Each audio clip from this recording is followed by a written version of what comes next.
আসসালামু আলাইকুম এভরিওয়ান, আমি জুবাইর আছি আপনাদের সাথে। তো আমি আজকে আপনাদের দেখাবো আপনাদের পিসিতে কিংবা ল্যাপটপে মাত্র 2 মিনিটের মাথায় কিভাবে ব্লুটুথ ড্রাইভার অ্যাড করবেন, অর্থাৎ ব্লুটুথ কানেকশন দিয়ে আপনি আপনার এয়ারপডস বা TWS যেটাই হোক কানেক্ট করে চালাতে পারবেন। সেই প্রসেসটাই দেখাবো।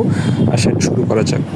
তো আপনারা চলে আসবেন প্রথমে আপনাদের গুগল ক্রোমে, দেন গুগল ক্রোমে এসে লিখবেন, টাইপ করবেন ব্লুটুথ ড্রাইভার ফর উইন্ডোজ 11। ওকে, এই যে আমি টাইপ করতেছি, টাইপ করে জাস্ট এন্টার প্রেস করবেন। হ্যাঁ,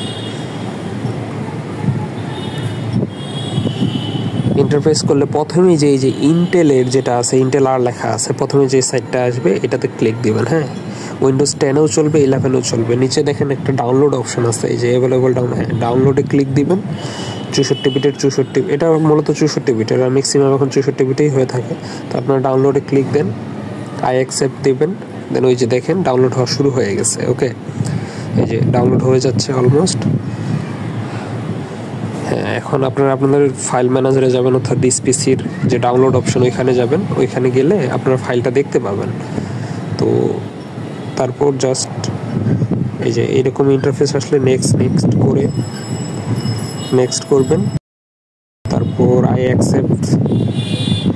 এই যে এই ইন্টারফেসটা হচ্ছে আসল, যে টিপিক্যাল কাস্টম কমপ্লিট। এটা আপনার কোনটা দেবেন এটা আমি আপনাদের বলে দেই।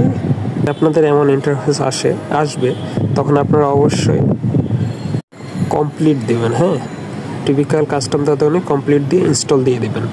আপনাদের ব্লুটুথ ড্রাইভারটা ইনস্টল হবে, কিছু সময় নেবে। দেখেন আমার কিন্তু ইনস্টলেশন প্রায় শেষের দিকে। ইনস্টল শেষ হলে ফিনিশ বোতাম আসবে, আপনারা জাস্ট ফিনিশে ক্লিক দেবেন, আমি যেরকম করেছি। তো এই যে ক্রস দিয়ে দেবেন এরকম আসলে, তারপর একবার রিফ্রেশ দিয়ে সেটিংসে গিয়ে জাস্ট আপনারা আপনাদের ব্লুটুথ খুঁজে বের করবেন। হ্যাঁ, আর যদি সেটিংসে না পান, এই যে থ্রি ডটে গেলেও আপনাদের ব্লুটুথ ড্রাইভারের আইকন চলে আসবে। দেন জাস্ট আপনারা ওপেন সেটিংয়ে ক্লিক দিবেন। ওপেন সেটিংয়ে ক্লিক দেওয়ার পর এই যে অ্যাড এ ডিভাইস করবেন। ওকে, এই ব্লুটুথে ক্লিক দিবেন। আর আপনাদের ব্লুটুথ অন থাকবে যেসব ডিভাইসের, অর্থাৎ ব্লুটুথ অ্যাভেলেবল ডিভাইস সব এখানে শো করবে। আমি এই যে থিঙ্ক প্লাস কানেক্ট করব, থিঙ্ক প্লাস আসছে, আমি ক্লিক দিয়ে জাস্ট কানেক্টে দিয়ে দিলাম। আমার কিন্তু থিঙ্ক প্লাস কানেক্টেড হয়ে গেছে। এই যে এখন নাম আসেনি, আননোন ডিভাইস আসছে, কিন্তু থিঙ্ক প্লাস কিন্তু আমার কানেক্টেড হয়ে আছে। সো এইভাবেই কিন্তু আপনারা চাইলে অতি সহজেই আপনাদের পিসিতে কিংবা ল্যাপটপে ব্লুটুথ ডিভাইস কানেকশন করে নিতে পারেন, অর্থাৎ ব্লুটুথ ড্রাইভার অ্যাড করে এয়ারপডস বা TWS আপনাদের ইচ্ছা মতো বা কোনো স্পিকারও ইউজ করতে পারেন। ওকে, তো আজকে ভিডিওটা এই পর্যন্তই। ভালো লাগলে অবশ্যই সাবস্ক্রাইব করবেন এবং বন্ধুদের সাথে শেয়ার করে দেবেন। আল্লাহ হাফেজ।